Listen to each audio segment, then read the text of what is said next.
Hello and welcome to the show. I'm David. And I'm Emily. We are so excited you are joining us for another English practice session. Today, we have a really fun and relatable topic. We are going to talk about two types of people in the world. That's right. We're asking the big question. Are you an early bird or are you a night owl?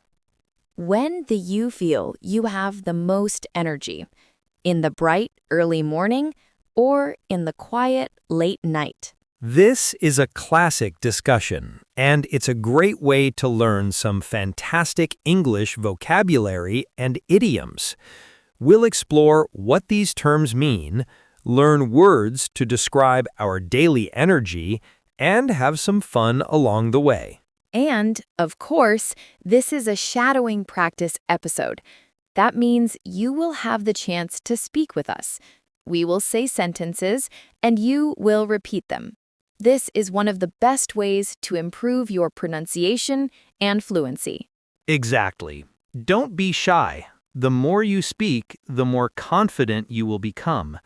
So find a comfortable spot and let's get started. Let's do it. First, what do these strange animal names even mean? Right. Let's define our terms. First up, the early bird. What does that mean, Emily? An early bird is a person who loves to wake up early in the morning. They feel fresh, energetic, and ready to start their day as soon as the sun comes up. The phrase comes from a famous proverb, the early bird gets the worm. It means the person who starts first has the best chance of success. So a person who wakes up early is called an early bird. I know a lot of people like that. They've had breakfast, exercised, and answered emails all before I've even thought about opening my eyes. Exactly. Now, what about the opposite? What is a night owl? A night owl is a person who prefers to stay up late. Their energy and creativity peak in the evening or late at night. An owl, the animal, is nocturnal. It is active at night. So, we use this name for people who are also active at night. Night owls often find it very difficult to wake up early. The morning is not their friend. They do their best work when the rest of the world is getting sleepy. So, we have two groups, the early birds, who love the morning, and the night owls, who love the night. Which one are you, David? I think I'm mostly an early bird. I love the peace and quiet of the morning, but we'll talk more about that later. First, let's learn some vocabulary for the early birds out there. Okay, let's learn some beautiful words and phrases associated with the early bird lifestyle. The first word is sunrise. Sunrise is the time in the morning when the sun appears in the sky. It's the beginning of the day. A simple sentence would be, "The sky is beautiful during the sunrise." Another word you will hear is dawn. Dawn is the period of time just before the sunrise, when light first appears in the sky. It's very early.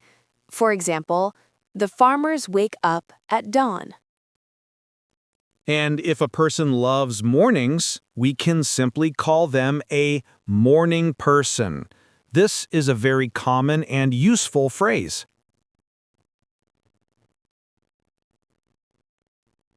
You could say, my brother is a real morning person. He's always happy and full of energy at 7 a.m. I don't know how they do it.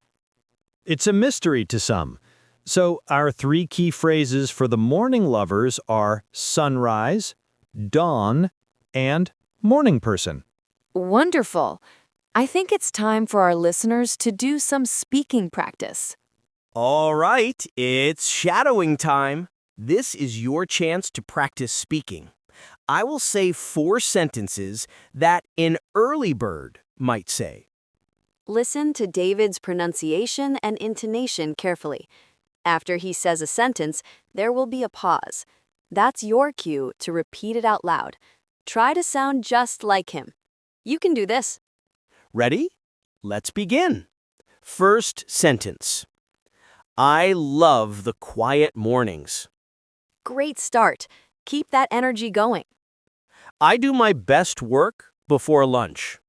Excellent. You're sounding more natural already. I feel energetic when I wake up. Fantastic. One more sentence to go. I like to go to bed early. Wonderful work. You just spoke from the perspective of an early bird. Even if you're a night owl, it's great practice to use these phrases. Absolutely. Now, let's give the night owls their moment to shine.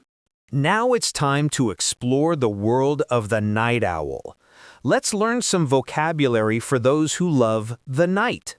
A beautiful word for this time of day is sunset. The sunset is the time in the evening when the sun disappears from the sky. It's the end of the day and the beginning of the night.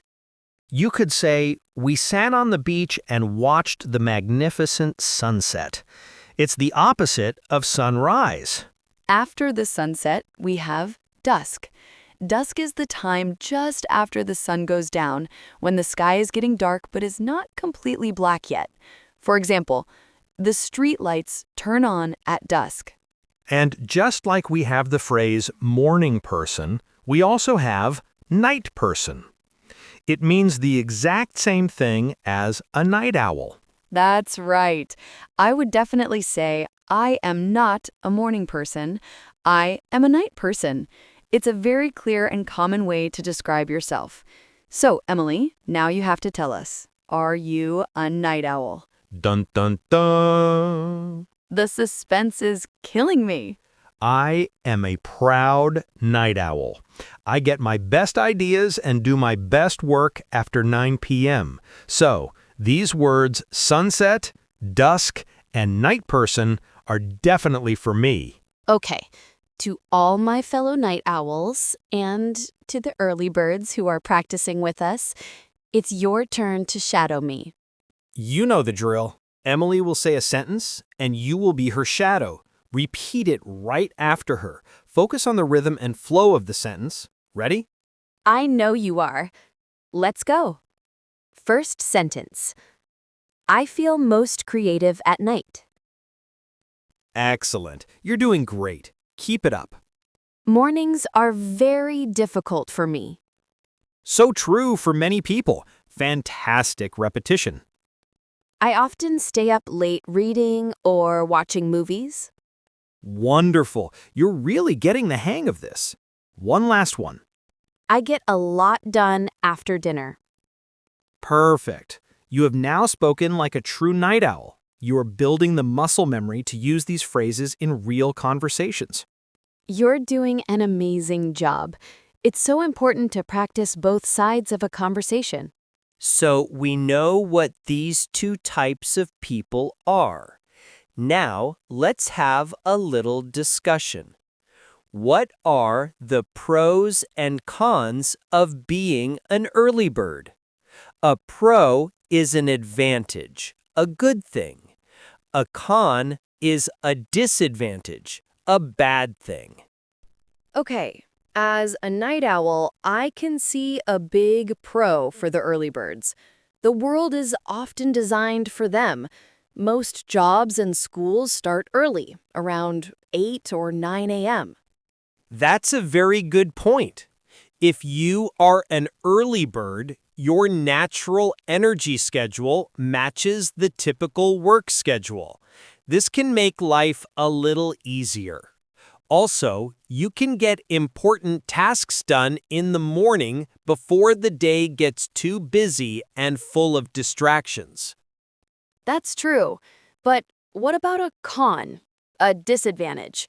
I think a con for early birds is that they can feel very tired in the evening. I agree.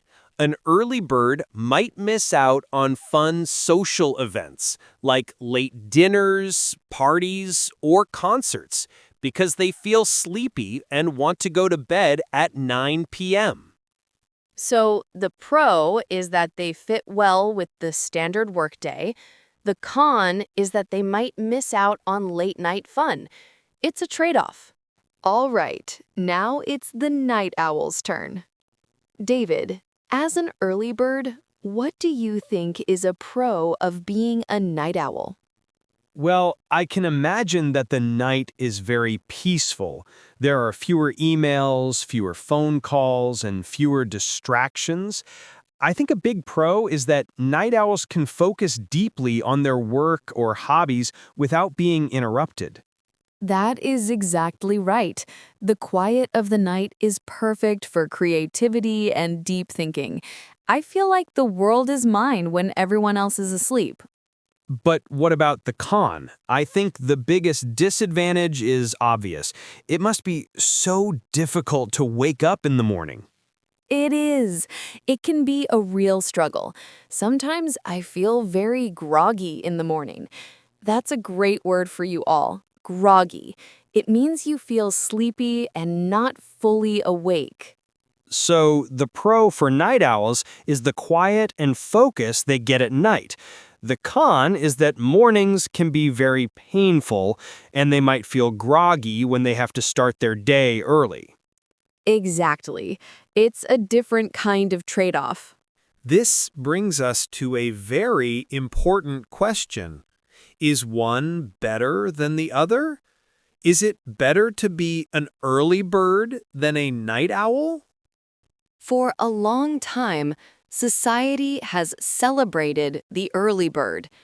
We have all heard proverbs like, "The early bird gets the worm." People often think that waking up early means you are hardworking and disciplined. But science tells us a different story. It's not really a choice. Our bodies have a natural internal clock. Scientists call this your chronotype. And your chronotype is part of your biology, just like the color of your eyes. Some people are biologically designed to wake up early, and others are designed to stay up late. And many people are somewhere in the middle. So one is not better than the other. They are just different. It's not about being lazy or disciplined. It's about understanding your body's natural rhythm. Exactly. The most important thing is not when you sleep, but that you get enough sleep. Whether you sleep from 10 p.m. to 6 a.m. or from 2 a.m. to 10 a.m., the key is to get those 7 to 8 hours of rest. Well, that was a fun discussion. Let's do a quick review of what we learned today. We learned the meaning of early bird and night owl. We learned vocabulary for the morning, like sunrise and dawn, and for the evening, like sunset and dusk. You also practiced shadowing sentences for both types of people. You are building the skills to talk about your own daily schedule and energy levels in English. And most importantly, we learned that both chronotypes are perfectly normal and good. It's all about understanding what works best for your body. So, whether you are an early bird who greets the sunrise or a night owl who enjoys the quiet of the night, you are doing great. That's right. And you did an amazing job practicing your English with us today. Every time you listen and speak, you are taking a wonderful step forward on your language journey. Thank you so much for joining us. We would love to know what you are. Write in the comments below. Are you an early bird, a night owl, or somewhere in between? We can't wait to read your answers. Keep practicing, stay curious, and we'll talk to you in the next episode. Bye for now. Goodbye, everyone.